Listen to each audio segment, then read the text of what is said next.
Хайдути от Христо Ботев, кой не знае чавдар, войвода, кой не е слушал за него.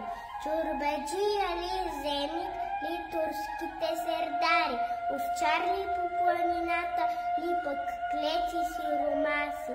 Водил бе чавдар дружина, тъкмо до 20 години, и страшен беше хайдутин за чорбаджи и турци, ало за клеци си ромаси крило бе чавдар войвода.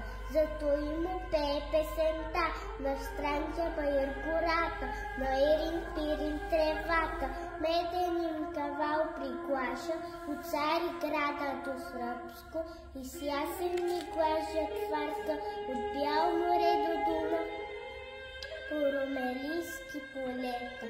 Един бе чавдар войвода, един на баща и майка, един на вярна дружина. Мъничък майка остави, глупав от татка отдели. Без сестра чавдар, без братец, и ниде някой роднина, един сал войка и земник и 9 мина дружина.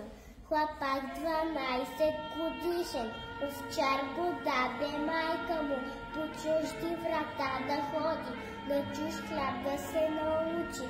Но стоял чавдар, що стоял мил ден до пладня, и какво да ми спечели голям мармаган на майка, те с тежки думи отровни.